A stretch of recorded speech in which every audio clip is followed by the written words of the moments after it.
Selamat pagi, salam sahabat. Hari ini, Kamis 2 April tahun 2026. Kita bersama akan merenungkan firman Tuhan dari Yohanes 19 ayat 16 sampai 27. Yohanes pasal 19 ayat 16 sampai 27. Demikianlah firman Tuhan. Mereka menerima Yesus. Sambil memikul salibnya, ia pergi keluar ke tempat yang bernama tempat tengkorak, dalam bahasa Ibrani, Golgota.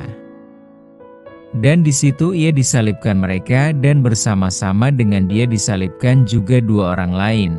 Sebelah menyebelah, Yesus di tengah-tengah. Dan Pilatus menyuruh memasang juga tulisan di atas kayu salib itu. Bunyinya, Yesus, orang Nazaret, Raja orang Yahudi. Banyak orang Yahudi yang membaca tulisan itu, sebab tempat di mana Yesus disalibkan letaknya dekat kota dan kata-kata itu tertulis dalam bahasa Ibrani, bahasa Latin dan bahasa Yunani. Maka kata imam-imam kepala orang Yahudi kepada Pilatus, "Jangan engkau menulis, Raja orang Yahudi, tetapi bahwa ia mengatakan, Aku adalah Raja orang Yahudi."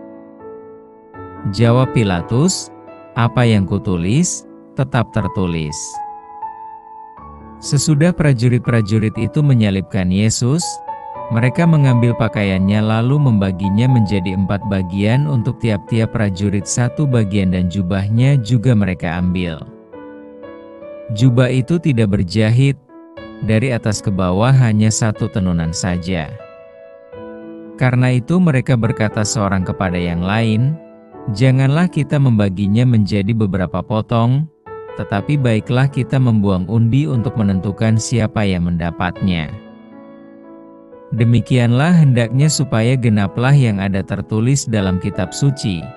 Mereka membagi-bagi pakaianku di antara mereka dan mereka membuang undi atas jubahku." Hal itu telah dilakukan prajurit-prajurit itu. Dan dekat salib Yesus berdiri ibunya dan saudara ibunya, Maria, istri Klopas, dan Maria Magdalena. Ketika Yesus melihat ibunya dan murid yang dikasihinya di sampingnya, berkatalah ia kepada ibunya, "Ibu, inilah anakmu." Kemudian katanya kepada murid-muridnya, "Inilah ibumu." Dan sejak saat itu murid itu menerima dia di dalam rumahnya. Raja di atas salib. Seorang raja identik dengan mahkota emas dan istana, serta singgasana megah. Makin megah simbol-simbol itu, makin besar pula penghormatan dan kekuasaan yang ia nikmati. Secara duniawi, disitulah orang menempatkan kemuliaan. Namun, Yesus orang Nazaret yang dijuluki orang Yahudi memilih jalan yang berbeda.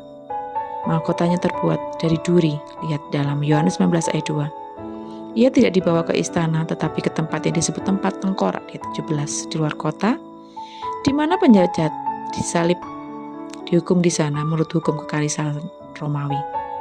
Ia tidak ditinggikan di singgasana, melainkan di atas kayu salib bersama 2 orang penjahat, ayat yang ke-18. Penyaliban adalah hukuman yang paling hina dan kejam di bawah kekuasaan Romawi bagi pemberontak, penjahat politik, dan pengacau. Yesus direndahkan menjadi salah satu dari mereka. Tak hanya itu, prajurit-prajurit mengundi pakaiannya di ayat 23-24. Karena menurut undang-undang tentara Romawi, algojo memang berhak mengambil milik tahanan. Artinya, Yesus tak hanya dihukum, tapi dibuat seolah tak berwenang atas apapun. Salib adalah simbol kebodohan. Bisa dilihat dalam 1 Korintus 1 ayat 23. Bukan kemenangan. Raja macam apakah yang dipaku di atas kayu salib? Inilah paradoks salib. Dalam perendahan dan penghinaan paling besar, Yesus justru menunjukkan kemuliaan sejati. Dalam pengosongan diri, Yesus justru menyatakan pengampunan, pendamaian, dan pemulihan Allah.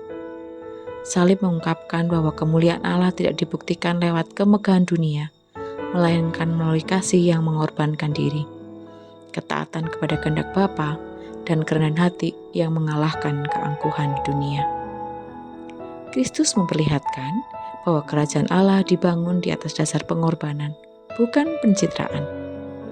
Sebagai pengikut Kristus, bukan pada tempatnya jika kita menghalalkan segala cara demi mengejar kekuasaan atau kebesaran. Sebaliknya, kita dipanggil untuk rela menyerahkan hidup kita bagi sesama dalam penyerahan diri bagi misi Allah. Mari bersama kita berdoa. Selamat pagi ya Tuhan, kami ucap syukur untuk hari ini. Mampukan kami Tuhan untuk boleh mengenali lebih dalam lagi misi apa yang Kau berikan buat kami secara pribadi. Mampukan kami untuk boleh mengerti visi itu, misi itu, dan boleh menjalaninya dalam kehidupan kami. Kami boleh dengan kuat dan tegar untuk boleh melakukannya sebagai bentuk cinta kami kepadamu yang telah terlebih dahulu mengasihi kami.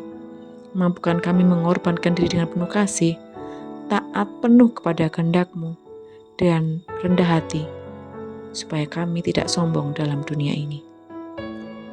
Kami rindu Tuhan untuk menjadi pewarta kasih-Mu bagi dunia saat ini.